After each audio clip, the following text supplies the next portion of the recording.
Good evening, everyone. Thank you very much for taking time to be part of today's training. And also, sorry for apologies for starting late. It's due to some unforeseen contingencies. But we are here. So today we are going to continue from where we stopped yesterday as a result of network issues. Today I would like to also welcome all of you for another edition of the 1 month professional diploma training in peace and conflict management. Peace and conflict management is one of our core courses, and we want to welcome all of you who have been so committed to learn so that you can know what it requires to promote peace in our communities. So I heartily welcome all of you for today's segment of the training. So, those of you that have not joined your individual group, those of you that are group leaders, please, if your group has not been shared in the WhatsApp group for people to join, please kindly send us the link for your group. Or if you're not active, let us know so we can change you and assign another person as a group leader for them to do the work that is expected to be done. So, if you are here and you are a group leader, please go ahead and make sure that uh, your link is sent to me so that I can share it in the various groups for people to join. Do you understand? So let's respond to this call. Very, very important. Very, very important.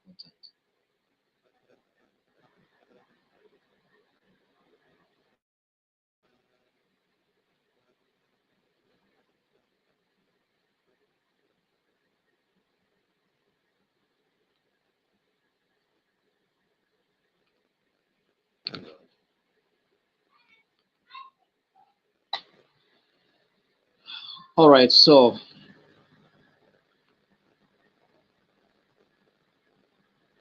today we'll still be looking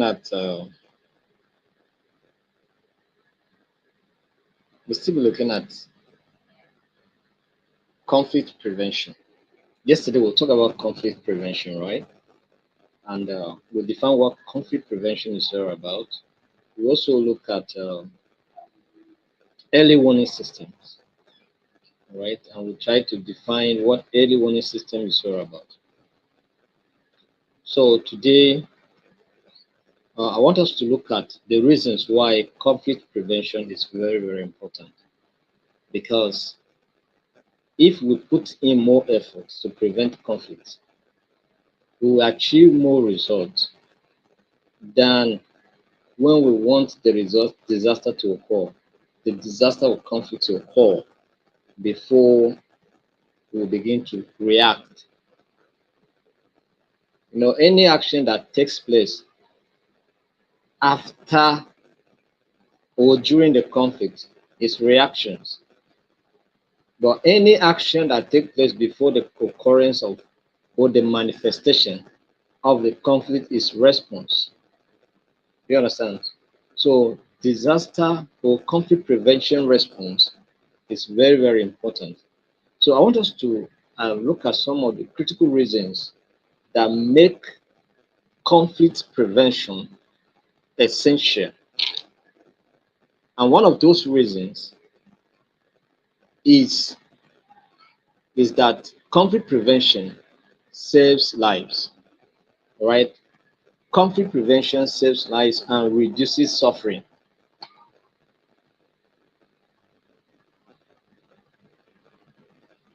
If proactive steps were taken during the Boko Haram, before the outbreak of Boko Haram activities, I can tell you for sure that we wouldn't have had Boko Haram. Boko Haram wouldn't have been a devastating experience as it were in our country. And anywhere you had conflict, check very well it because conflict prevention was negated. Once conflict prevention is taken serious, I can tell you that conflict prevention can save lives, can reduce suffering. Do you understand? You can save lives, you can reduce suffering. Are you understanding my point? Now, so that's the number one important thing that makes conflict prevention a key. As I'm speaking with you now, about one about 45,000 Palestinians are recorded dead, both adult and children, at the frequency of the conflict that is going on between Israel and Palestine. That is what it is. So whether it is Hamas or whatever, but it's not only Hamas now that are dying. Innocent citizens of that country are dying because prevention measures were not put in place. So as a result, people are dying. You understand? Individuals are dying. Individuals that knew nothing about it are dying. Who just wish that they should just live a life, a quiet life, they are dying. Why? Because prevention measures are not in place to prevent the outbreak of conflict. You understand? So prevention of conflict saves lives and reduces what? Suffering. That's number one. So government and organization should put in more effort to avoid the outbreak of conflicts, to avoid casualties that may occur in the conflict process. So number two reasons why conflict prevention is key is that it minimizes economic what costs. It minimizes what economic costs, because I can tell you that the cost of peace is cheaper than the cost of war. If you want to compare the two, I can tell you that the cost of peace is cheaper than the cost of war. The amount we can put to into early warning system prevention is much more lower than compared to the amount that we can put in to to reconstruct, to rebuild. You understand? So that is the reason why it is very, very important for us to put in more effort in prevention than to address conflicts when they become manifestation. So conflict disrupts economic activities by damaging infrastructure, displacing workers, reducing productivity, and deterring investment, because nobody wants to come and invest in your country. Infrastructure destroyed. Most of the renowned infrastructures in Northeast were destroyed by Boko Haram activities. You understand? And it takes a lot to rebuild them now, because even the cost of materials in the market now compared to when they were built is not the same thing again. Do you understand? So much money. So it's better that we put in more effort to prevent than to even think of resolution. Do you understand? It's better to prevent than to think of resolution.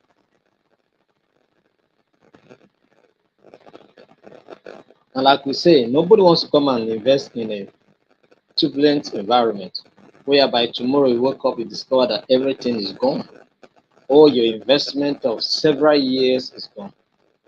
And that's why government agencies, institutions, individuals, private organizations, community leaders should make efforts to invest in prevention, in conflict mitigation, more than in conflict what resolution. So that is number 2 point. Number 3 point is that conflict prevention promotes long-term peace and stability. Long-term peace and stability. It is true that when you make effort to prevent the occurrence of conflict, you enjoy peace and stability. when steps are taken to address misunderstanding quickly, to address differences quickly, they reduces what the chances of the occurrence of conflict, destructive conflict, and of course, people live in harmony, people live in peace, people live in a stable environment, and by so doing, they are more productive. You understand? More productive and more effective compared to when conflict is going on, everybody is running. So who has time to think critically? Who has time to go and do something, to go and farm? Who has time to go and do organizing or do carpentry work or to go and layer chicken or fish farming or anything like that? Everybody is on their own. You understand? So it becomes so difficult. So, but conflict prevention guarantees long-term peace and stability. So it's up to you as a community leader, as a leader in your own organization. If you like, create a state of turmoil in your organization. You are the one that will see first it. Productivity will be zero, and of course, you'll be sacked. Or even if your business will crumble. So what do? Put in more effort to create more productivity. Do you understand? So protect human rights and reduces violations. So conflict prevention protects human rights and what prevents violations. Alright. So that's what conflict prevention does. Protects human rights and it reduces violations. Because when conflicts are being prevented, the chances of violating people's or abusing people's rights is not there. You understand? So those chances are blocked at the frequency of prevention. But when prevention is not in place, the rights of the people are being abused. You understand? And different kinds of violations, human rights violations, go on. Do you understand? So conflicts must be prevented, right? So support sustainable development.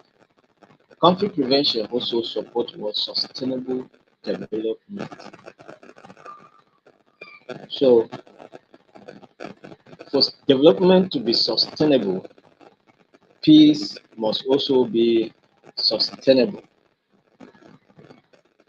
So when you see sustainable peace, you see sustainable development. They go hand in hand. No sustainable development, no peace, no sustainable peace. No sustainable peace, no sustainable development. Do you understand? So they go hand in hand. So conflict prevention influences sustainable peace. And of course, sustainable peace influences what? Uh, Sustainable development. So that's what it means. So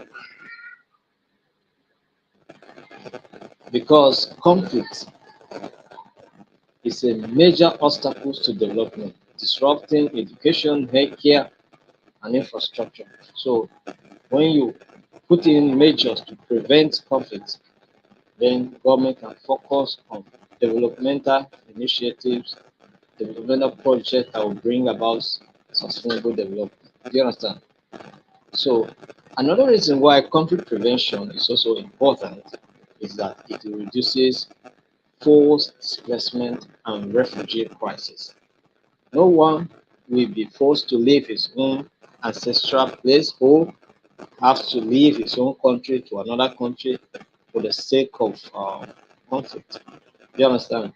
So when conflict prevention measures are in place, people can stay in their own environment. They can farm in their own environment and be productive and be useful to their own community. Do you understand? So that's the reason why conflict prevention is important. So if you put in conflict prevention measures, nobody will leave his own place or base. Farmers will remain in their own village and be farming and supply food to the city people to eat and continue with developmental initiatives and make the system better. Do you understand? But when the village people are running from the village where they're supposed to be farming into the city areas where there are no job opportunities and there are no houses, then the cost of living becomes so expensive and then people become stranded and hunger at the higher level, begging on the streets becomes a norm. So these are the issues. So people leave their home to go and be in camps such suffering that is that cannot be compared. You understand? So much. So conflict prevention reduces forced displacement and refugee crisis. We have so much refugee crisis now. Some of our citizens, like in Nigeria, for instance, now they are in Chad. Some are in Niger. Some are in Cameroon. Why? Because of conflict. Because of conflict. So it is very, very critical. It's very, very important for us to know that conflict prevention is key. You understand? Conflict prevention is key. Then conflict prevention also strengthens community resilience and cohesion. Conflict prevention strengthens what? Community resilience and cohesion. So, you know, what makes the community strong is the ability of that conflict of the community to be able to withstand certain pressures. And what makes the community strong is the ability of the community to, you know, to build bridges that promote peace rather than, you know, sow seeds of disunity in the community. So when a community is united, when a community is in peace, they can stand strong, right? But when that is not done, then the tendency to collapse is there. So conflict prevention initiatives such as peace education, dialogue, and mediation help community build social culture, create harmony in the community, a harmonious situation where people live together and without any form of threat. Do you understand? So conflict prevention also foster positive international relations. Yes. Uh, if there is no conflict prevention, what is happening in Russia and between Russia and Ukraine will be happening. Why? Because there are no conflict prevention measures. Yes, that's number one. What is happening between Israel and other countries in the Middle East will be happening because the conflict prevention measures in place did not work or there are none.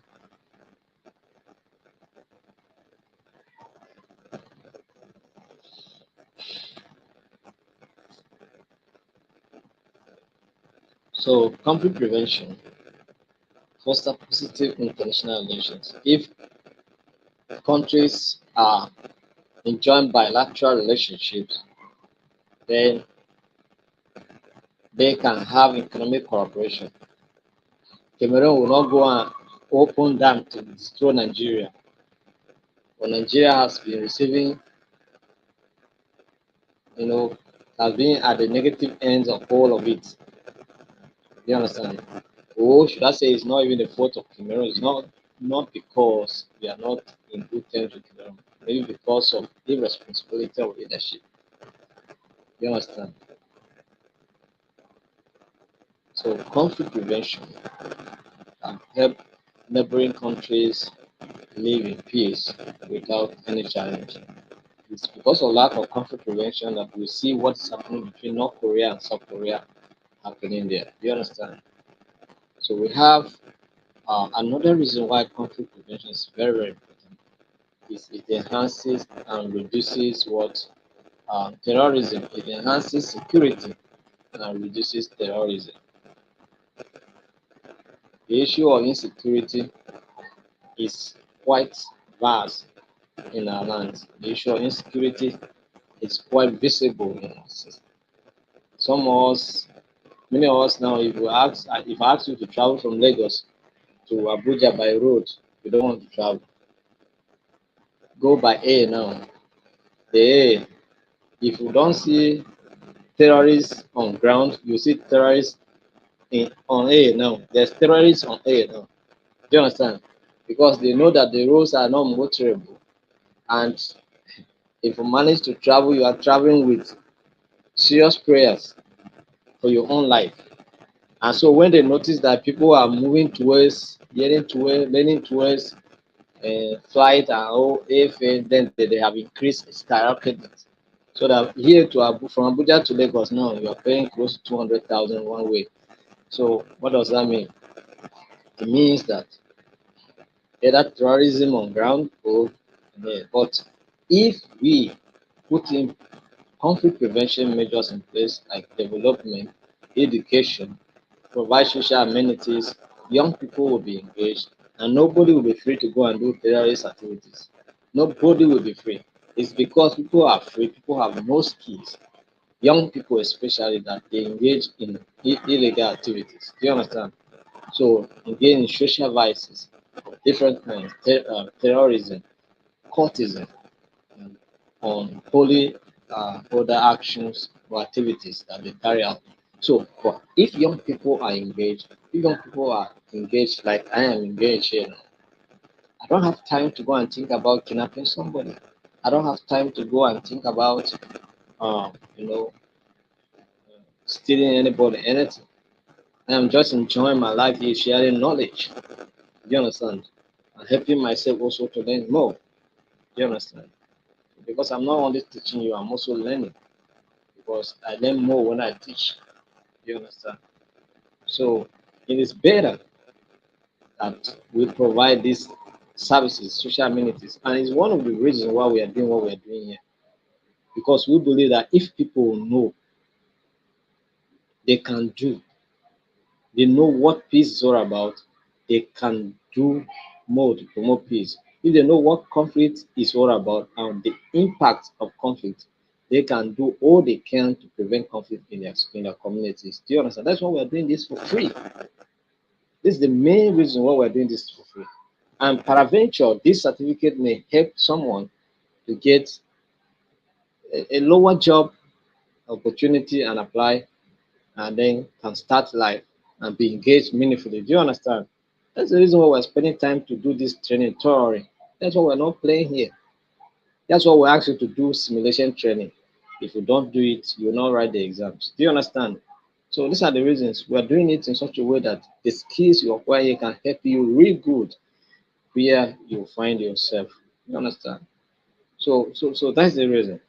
So we feel that if people are empowered with the knowledge and skills, they can do better in our society.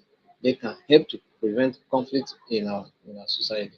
If you ask young people who maybe have gone through this class to go and say do kidnapping or banditry activities or join any group of cult or uh, you know kidnappers gang, they will not do it because you understand the implication of the what is involved. You understand?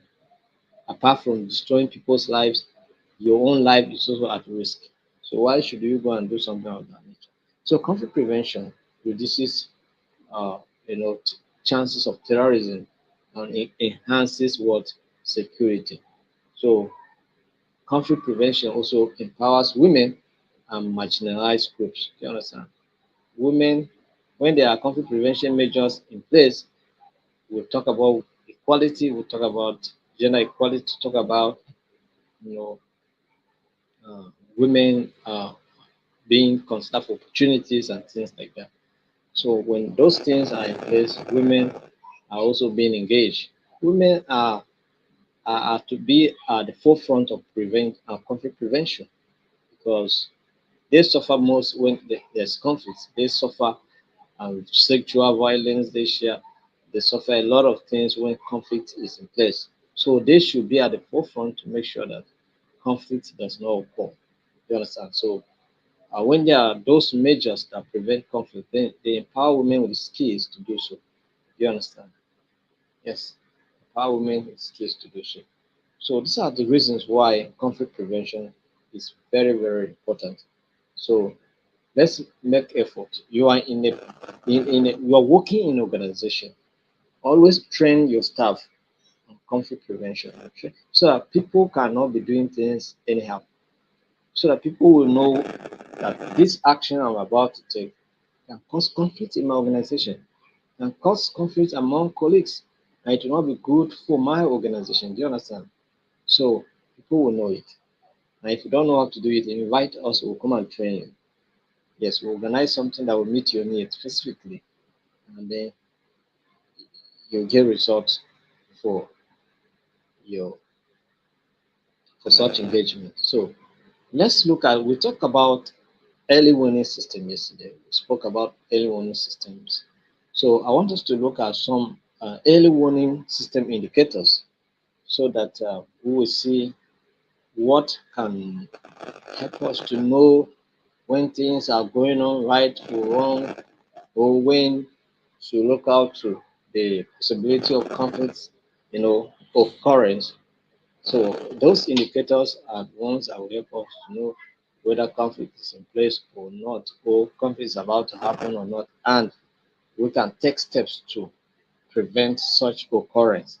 So early warning indicators are measurable signs, all right, or conditions that suggest an increased risk of conflict, allowing for proactive actions to prevent escalation. All right.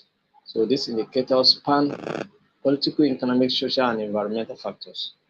So let's look at the political indicators.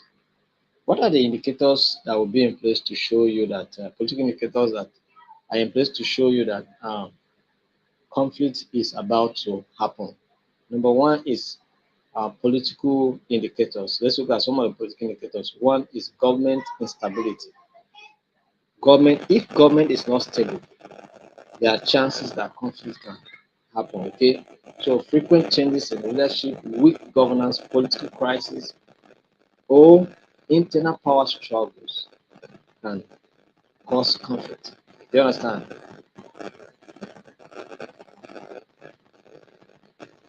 And you see, that's the reason why you see what's happening in River State happening.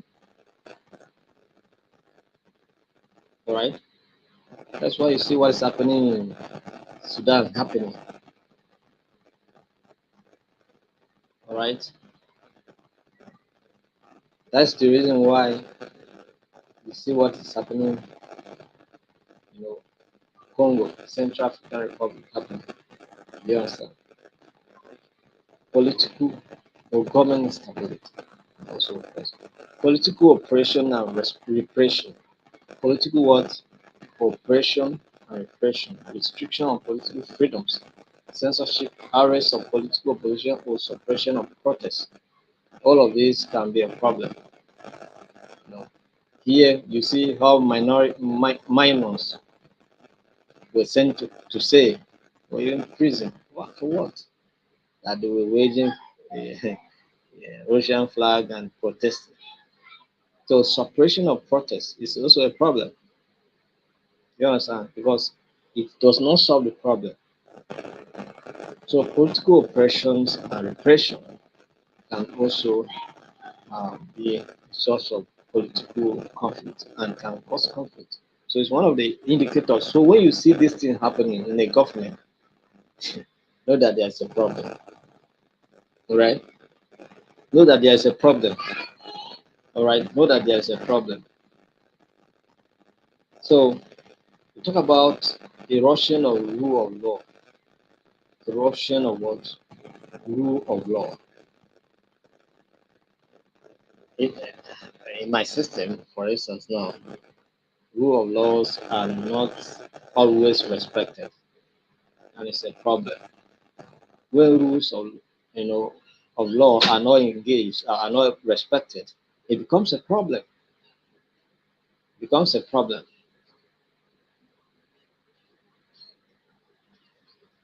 So,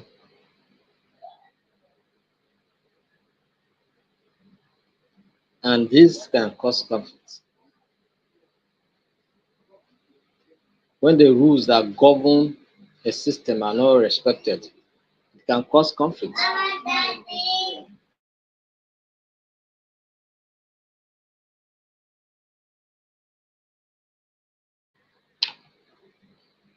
It can cause conflict. So, some of the people that are shouting now, talking about what the constitution say, what the law says, oh, respect court order, were the people that were not respecting court order at all. Some of them, when they were governors, when they were governors in their own state, they refused to respect laws. Any court order they don't respect, but now they're shouting respect what the court say. How can you be so insensitive? So during your time, court order was not to be obeyed, but another person obey court order, obey what the court say. Do you understand? And then there will be no crisis. How will you say that?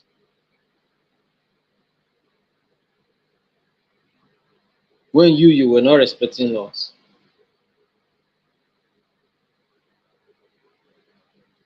And how are we sure that the court order or whatever the court judgment is a true judgment? How are we sure that it was not both? You understand? So human rights violations, when you see human rights violations also,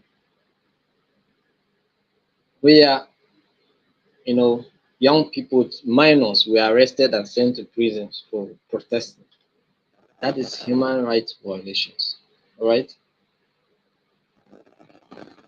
Where people who speak against the government arrested.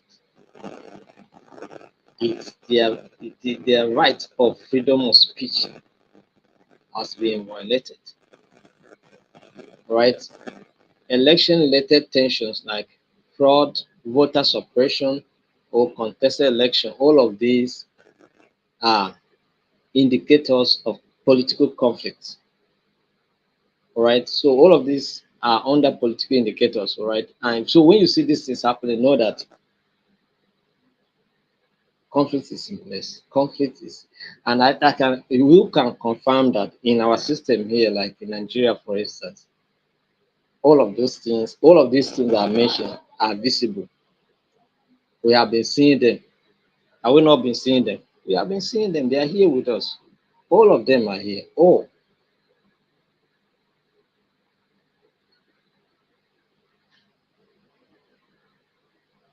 in Kenya, you people in Kenya should tell us, is it not what is happening in Kenya? I think in Rwanda, Paul Kagame was also being accused of suppressing the opposition, right? All right. So that's it. Is it not so? So these are the issues. All these things I mentioned here are political indicators. So in early warning systems, when you see early warning indicators like these ones, like these things, you should know that we need to do something. We need to do something. Let's look at some of the social indicators. What are the social indicators we have available? We have some social indicators, right? We have intergroup tensions, rising ethnic, religious, and cultural hostilities, often signaled by hate speech, discrimination, or scapegoating, whereby you choose to deal with corruption cases that affect one ethnic group and then you keep the other ethnic group when they are involved. No, you don't dare disturb them. Do you understand? But another ethnic group suffers. Do you understand? Or another religious person suffer. Why? the other person is protected. So when things like this are happening, it creates tension, inter group tensions, all right, and this can cause conflict. And this, I can tell you, is in our system here. Is it not in our system? It is. Is Nigeria a united country? Maybe you give me an answer in the comment section.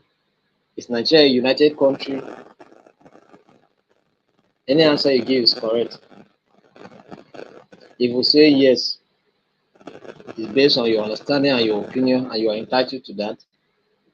If you say no, you have your own reasons why you say no. You are entitled to your opinions.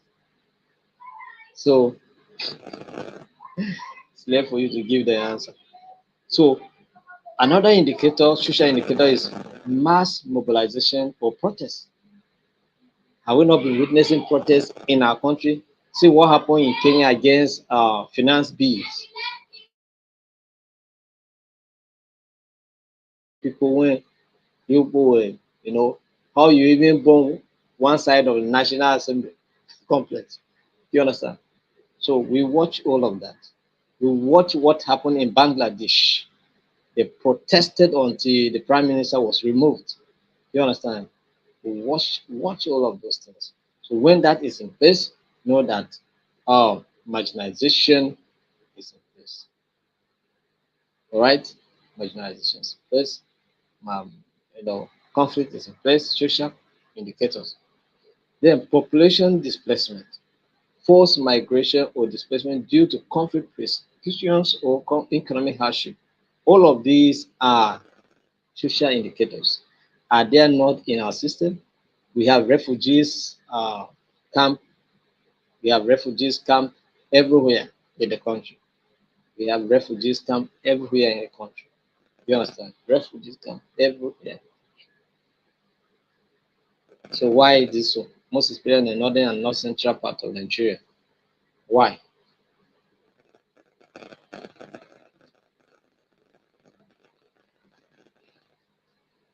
Marginalization of specific groups. Do you want me to mention? Okay, one known fact in my system here, the Igbos, right, in the southeastern Nigeria, complain of marginalization. Other minority tribes in this country complain of marginalization.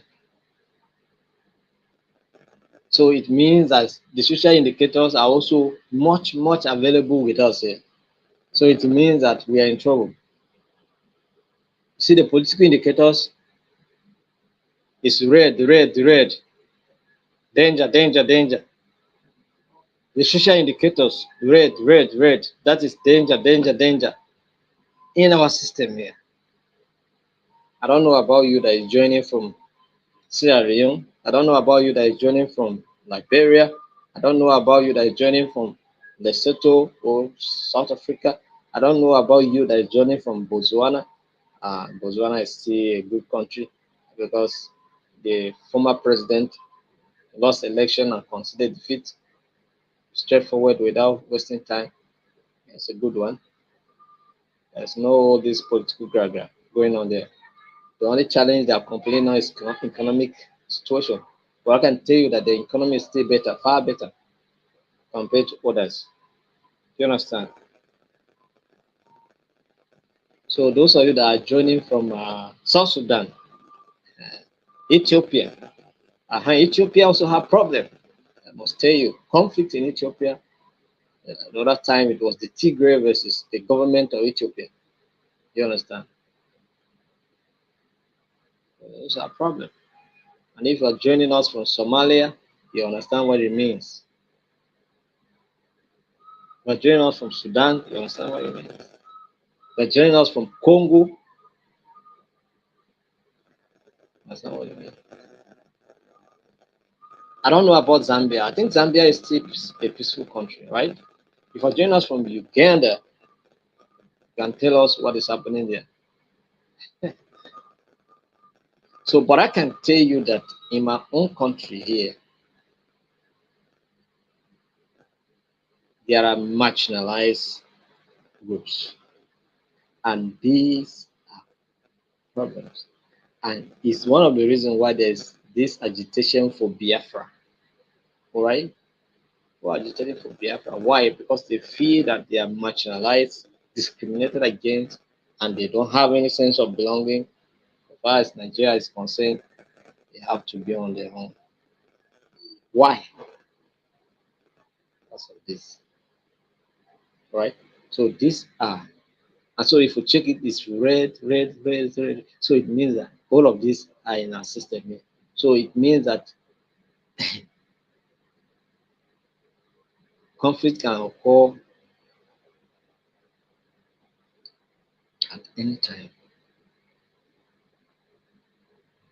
Economic indicators. Let's check this one too. Let's see whether we escape this one or not. Economic indicators. Let's check it. High unemployment and poverty rates. Oh my goodness. Number one rate short. High unemployment and what? Poverty rate. It is reported that about 133 million Nigerians are living below the poverty line. So over 200 million people, it means that only 70 million people are living above the poverty line. So you can say poverty a day. A day, oh, you know, day. Please, if you don't understand that, go. I will send you. Because this is Nigeria. Here we speak pidgin, row one like this. All right. So a day, that is, there is poverty here. And then if you're coming from Ethiopia, you understand. You people are always begging me for free course, begging us for free course. Now there's free course, people should do it. Every time you are asking for scholarship, I say Ethiopia doesn't have money. You understand? So, but thank God, free program is here. You can do it for free. And I think that's the reason why some of you are here, right? So that's it. So, but there's poverty in Ethiopia as well. High rate poverty, high unemployment. Higher unemployment. So many young people graduate in Nigeria are on the streets, no job.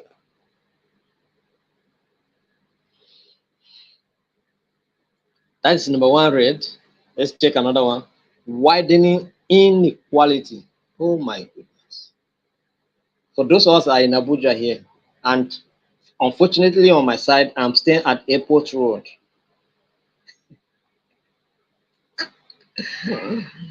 So we have seen it all, right? I'm staying at Airport Road. I know the kind of vehicles that pass here. I know the kind of people that pass here, and you're wondering where they are seeing the money that others are not seeing it. Do you understand? You're wondering where are these people seeing this money that other people are not seeing it. Other people are lavishing in poverty here and there. Do you understand? In the same city. Do you understand? In the same city.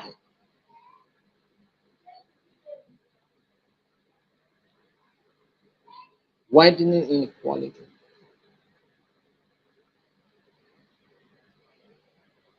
There's a wide gap between the haves and the have-nots, between the rich and the poor, between the bourgeoisie and the protectorate. So what I was saying?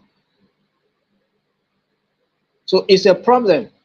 That is why kidnapping is everywhere. That is why criminality is everywhere. That is why banditry activities are going on everywhere. Why? Because of this inequality.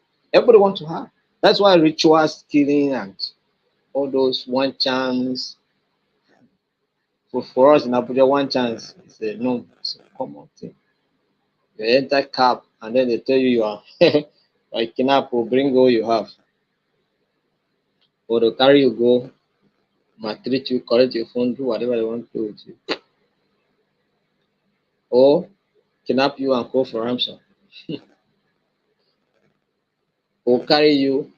The next thing will be seeing your body on the streets, some parts removed, rituals. You understand?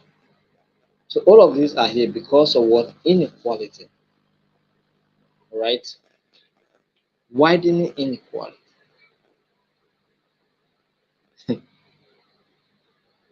Even regions, there are some regions that are even richer than others. All right? There are regions that are experiencing more poverty than others.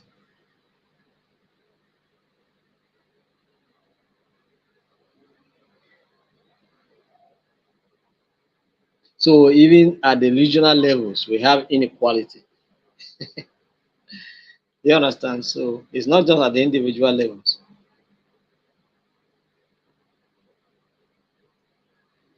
When you see the budget, the internal generated revenue of Lagos, Kano, can you compare it with some of the states, other states?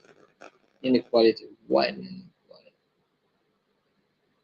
So that's why some of us our opinions that move diversify Nigerian economy.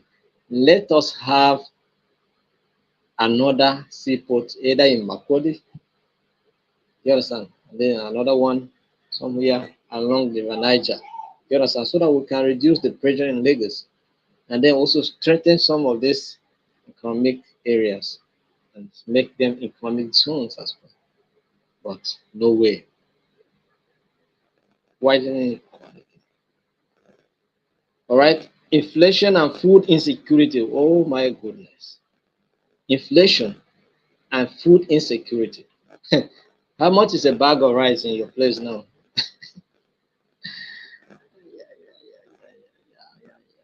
I think you wouldn't want to know.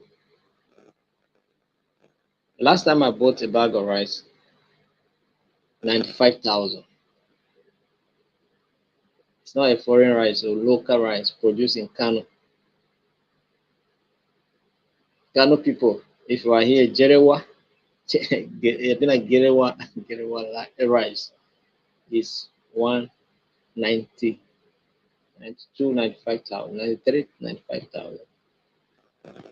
A bag of rice of 50 kg. So it means that 1 kg of rice you are paying how much? Food insecurity, inflation.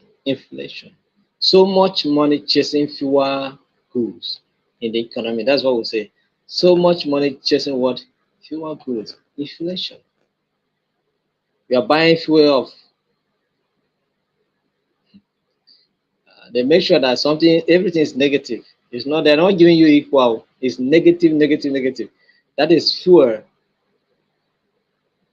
Instead of you to have fuel like okay, 1 liter, 1,000 at least. Let's not say now 1,000 the pay per liter. No, you are paying 1,000 plus. So that it must be in the next.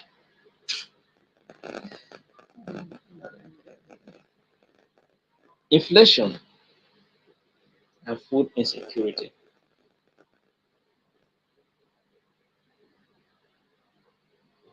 Decline in foreign investment.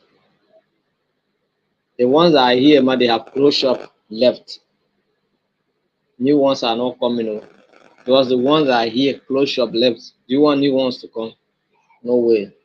Anybody that is still around, they are doing now exploitation that they do us now. They are exploiting us to the core. You understand? That's why you go and buy a sachet of milk. How much? You buy you buy one egg now, 250. One egg, one small hungry egg like this, 250. So these are the things that we're talking about here.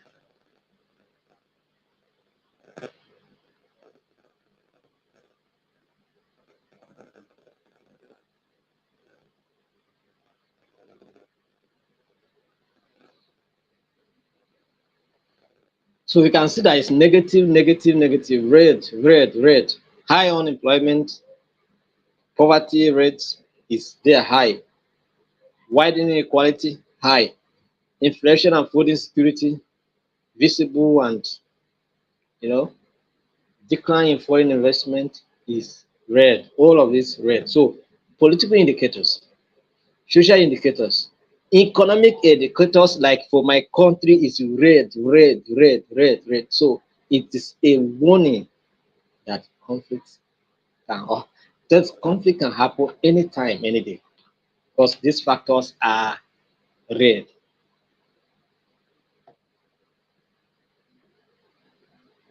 You did not see the local government election in Rivers State. Some local government have not entered office yet because of what? Secretariat destroyed.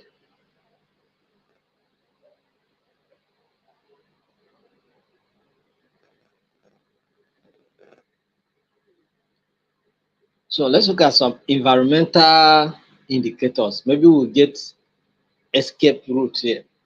Let's check if we can get escape route here. It will be better for us. All right. So let's look at it. Resources or resource scarcity. Shortages of essential resources such as water, land, food, especially in countries depending on agriculture and livestock. Do we lack this? No. Are we seeing it where? No. So the problem is not the scarcity of it, but lack of, you know, uh, judicious utilization of these resources. So the problem here now is the problem of leadership. Is a problem is the scarcity of good leadership. That's the problem. It's not the scarcity of resources. We have resources in abundance. Some of them have not even been tapped. So they are much available. Our water is wasting. Look at River Benue is just flowing, closing, even closing. It's even sand keeping. Instead of us to dredge the water and make it useful, more useful, just water is just passing and going anyhow. River Niger, the same thing. You understand? We would have used River Benue, River Niger for in and out season farming. Nobody will talking about hunger here, but you cannot do it. Why? Because crisis even on the river bank. So many things going on wrong. But we have land, vast land in the north, but they are not farming. You go and farm, they will come. They say they are Boko or bandits that you must give ransom. That is, you harvest, they collect. Or they will ask you to go and say and come and give them money. What is the meaning of that? If they come vest, they will kill you inside joy. Do you understand? So people are even afraid to go to farm. We have vast land in the north for farming. It's not that used to feed other zone now because with food now. Farm in the north where? Do you understand? So, but what is happening? Many farmers are not going to farm because of insecurity. Environmental degradation, deforestation, soil erosion, pollution, and other environmental issues that can reduce resource and lead to conflict. We are falling trees for fossil fuel consumption, all right, and we are not bringing it back. Soil erosion, making the fertility of the soil to reduce, and then the yield in terms of harvest from crops is also low. You understand? So, natural disasters and climate stress events like drought, floods, or hurricanes can exacerbate condition. So, yes, we have been experiencing flooding, right? Flooding. See what happened to Meduguri. Drought. See what happened in the north. All the maize that were planted at some point around April or so, May, they were dying because there was no rain. Do you understand? There was no rain. So we may not have feel the impact of climate change much here, like, but we are feeling it. Excessive heat waves. Do you understand? All of those things are happening. So even here, we don't have escape route. The only escape route or route we have is um, the resource scarcity. So we have the abundance of resources is the utilization that is a problem. So that one we don't have problem is the tap the tapping of those resources and applying the funds or accrued from them into something meaningful that is a problem.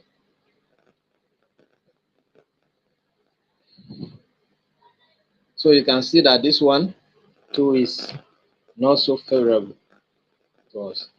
Security and military indicators. Security officers in the house, I hear una. Military officers in the house, I know some of you are here. I hear they. So, but I don't blame some of you that are here. But I can tell you that there are also some indicators. Where your budget is 1 trillion, Ministry of Defense. But wanna tell us what you wanna do with the 1 trillion that is budget for you. Trillion naira, not dollars. So talking about trillion naira. For the Ministry of Defense, what you wanna they use the money do? Where would they still have Boko Haram, have bandits, have kidnapping, insecurity all over the country? Wanna help us to explain where our money is going. So when you are budgeting a high budget for military defense is an indicator that is not where that insecurity or challenges of security is in place. So if you are thinking that you are collecting so much money and then your ministry is getting so much attention, then it's a wrong one for us. Based on assessment, it's a negative something. So there's nothing to brag about it. Do you understand? If you collect 1 trillion as a budget for the Ministry of Defense, it means that something is wrong with our security. So there's nothing to brag about. It only takes the world to know that Nigeria is not peaceful. That's why they can budget as much as 1 trillion against education. How much is education collecting? How much is health receiving? How much is uh, trade and investment receiving?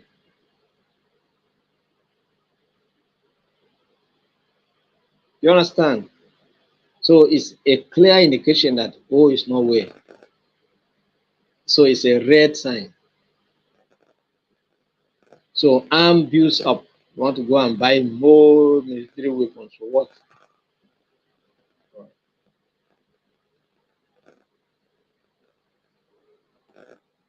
Rise in armed group activity. Rise in armed group activity. Boko Haram, kidnapping, this one, that one. So many of them. Border tension. Increase in violent incidences everywhere. So this one too is a no, no, no, no, no. Red, red, red. Health indicators. Let's look at health indicators. let, me, let me tell you something. Some of us may not understand the importance of what we're trying to say here. I'm talking about health indicators, like disease outbreak or health crisis, right? Decline in health services. There's one clinic that me and my family used to go and treat ourselves whenever we have, you know, some challenges. They send us a message that they are closing up, they're winding up, no more services. Do you understand? They disappear.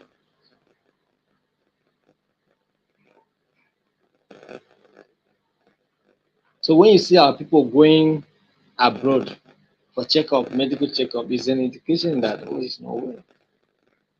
So it's not because you have so much money that you are going to England to go and do medical checkup. It's not that. It's because the one you're supposed to provide here is not provide. It's not functioning well. That's why you're going to India.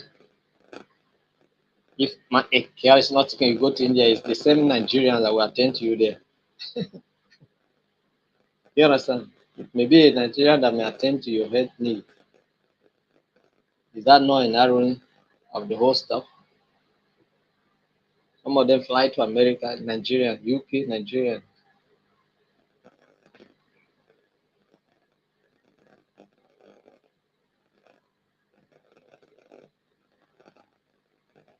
So let's look at the media and communication indicators. Hate speech and incitement to violence, right? Disinformation and propaganda, we have it plenty.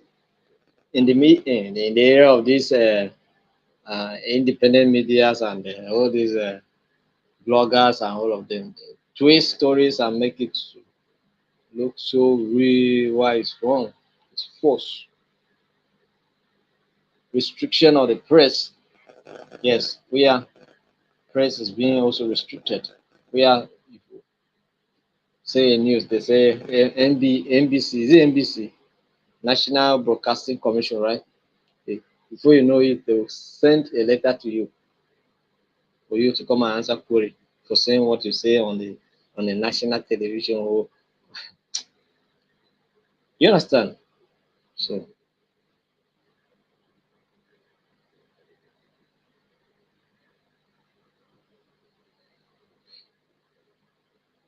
So let's look at some of the examples of early warning systems indicators. Early warning indicators. The United Nations early warning indicator that is monitors political and track changes in indicators such as political instability, violence, and militarization.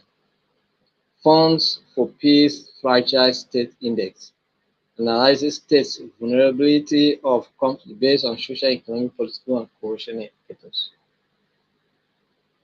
So now, what we want to do, we also want to have a center, and maybe I really want to spearhead that center in terms of carrying out, and maybe we bring some of you to also be part of the team because I want to uh, set a team of critical thinkers, not people that think sharply. And I'm talking about people that think critically, so that every registration of government, every policy of government will undergo through this. We go through this center for assessment, and we have indicators that we'll be looking at. Does this B promote these indicators, or it promotes conflict? If the B promotes more of conflict and not more of peace, then that B cannot move forward.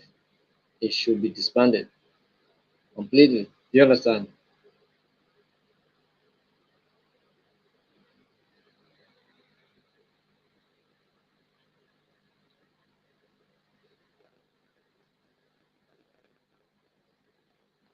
So,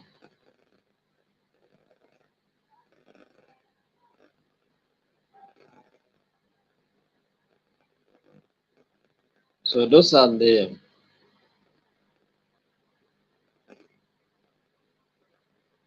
challenges. All right. So let's look at the importance of early warning system. Why is early warning system very important? Effective monitoring of early warning indicators allows government, international, that is sensitive government, to government that gets sense, government that get listening ears, government that is not proud, government that does not have individuals that who we can relatively say expired.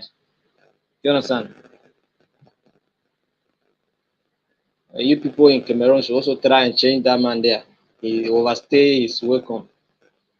Cameroonians, I don't speak to now. You understand? Mm-hmm. When I give that man letter of retirement, let him go and retire. He has done well. We appreciate him. He has done what he could do. So let him go and rest.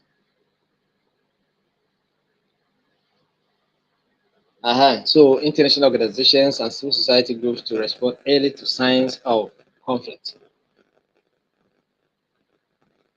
Addressing root causes, initiating dialogue, or providing humanitarian assistance based on early warning can help prevent crisis.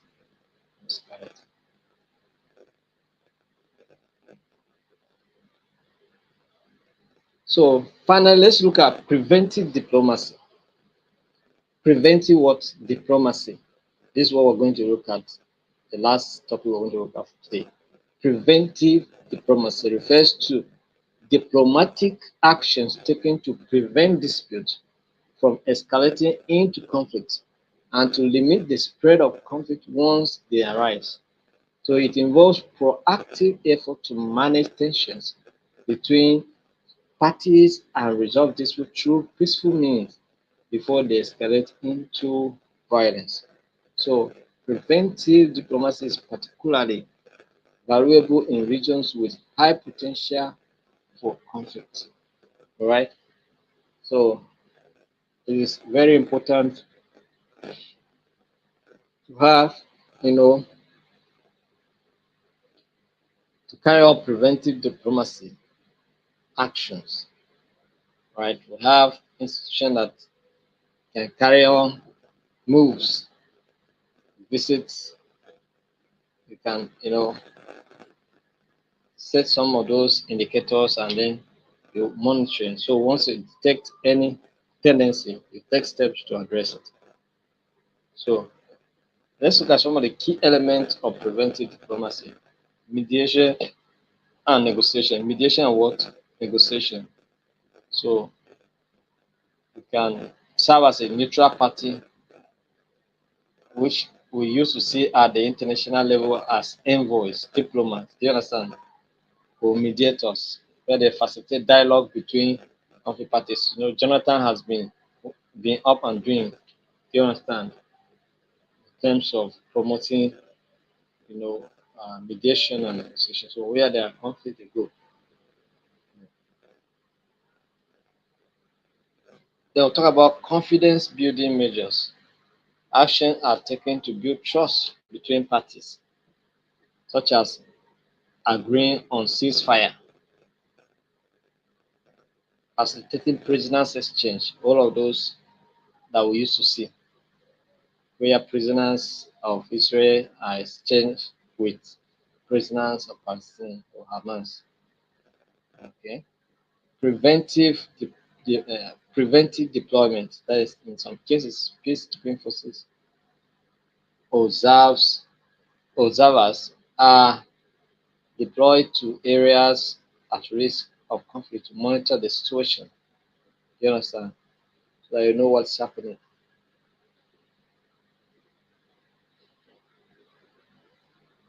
Good offices and special envoys. The good offices of a respected figure or an international organization are used to bring parties together. When the Tigray conflict was going on in Ethiopia between the Tigray government and the Tigray and the Ethiopia government, do you know somebody that went to Ethiopia, even though he was not a president again, but he went to Ethiopia to see if he can intervene. Olusegun, former president Olusegun Obasanjo went to Ethiopia. He wanted to see how he can intervene in the conflict. Do you understand? Fact finding missions. You can go on a fact finding mission to go and know what is happening. What is the problem? What is the cause of the crisis? So that you can proffer solution. Okay. So when you go carry out conflict analysis and know what is going on, ask the rightful questions. So sanctions and incentives.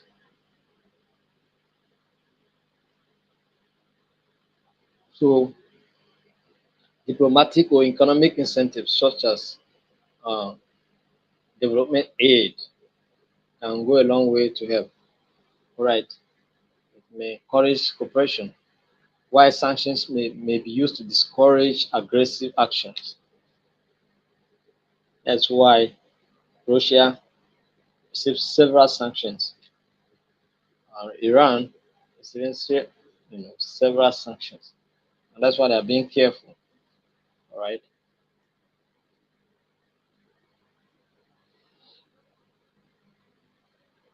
So examples of preventive diplomacy include the United Nations Preventive Diplomacy Missions, Asia's Preventive Diplomacy Framework, Organization for Security and Cooperation in Europe, the African Union's Continental Early Warning Systems.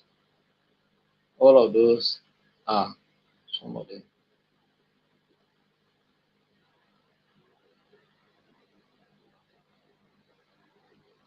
Benefits of preventive diplomacy: avoid the costs of war, promote peaceful resolution of disputes, stabilizes region, build trust and cooperation. You understand? And what are the challenges of preventive diplomacy? Lack of political will. Because some of these leaders or some of these institutions, they lack political will to execute what they say they will do. They say they have been shouting that we're bringing the ECOWAS, we're bringing, what do you call it, Niger and the rest of them that left ECOWAS to come back to ECOWAS. They are still on their own. Nothing concerning them.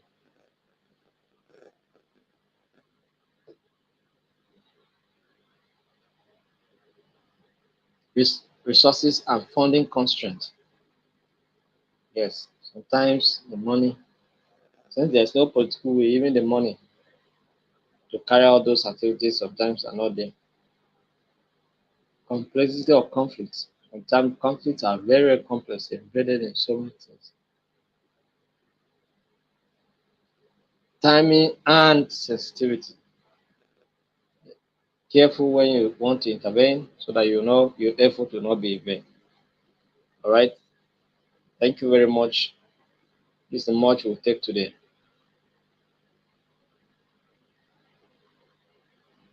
This is the much we are going to take for today.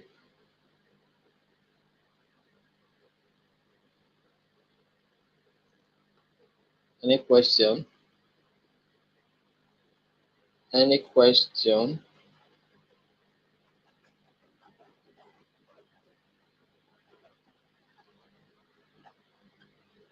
So I'm going to the comment section to see if I have any question to address.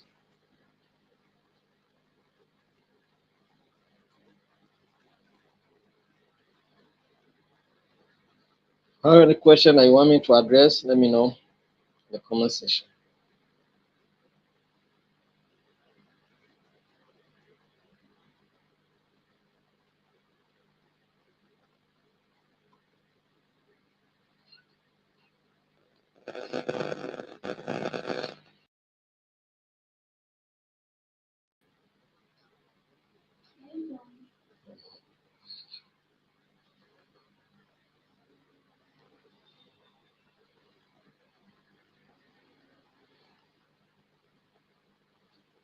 And the result for peace and sustainable development will be published very soon. The person that's supposed to publish it is not strong, but I think it will be out. Maybe it may be sent to me now, so maybe to publish it. It will be out soon, between today or tomorrow.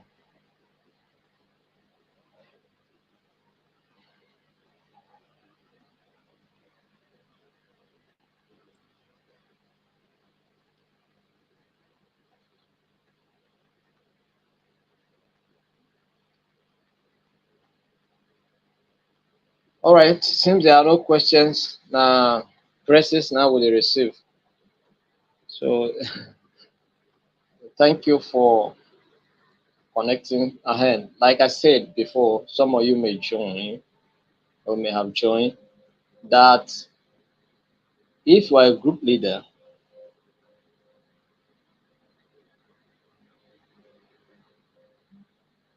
if you are a group leader,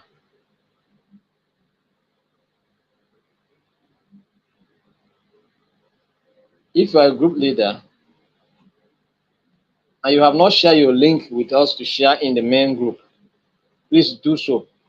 And any group that does not share their link, I will remove that leader and assign another person. Please, if you are here and you are a group leader and you are not sending us the link to share in our main WhatsApp group for members to join, for participants to join and have a group and start working on their simulation, I'm telling you that we are going to remove you as a leader and assign another person that leadership. So please, if you have not sent us your link for your group to share in the main group for people to join, please do it.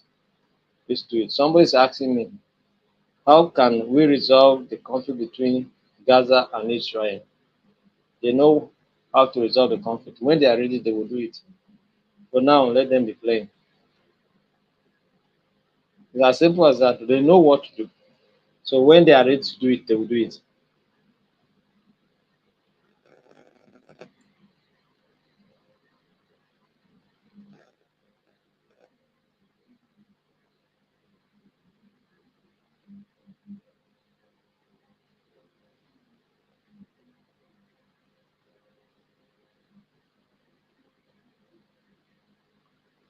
So thank you very much. See you on Thursday. We're not having meeting tomorrow, so we'll see you on Thursday. But a rebroadcast of this meeting will take place so tomorrow. So we'll see you on Thursday. We'll see you on Thursday. Thank you very much.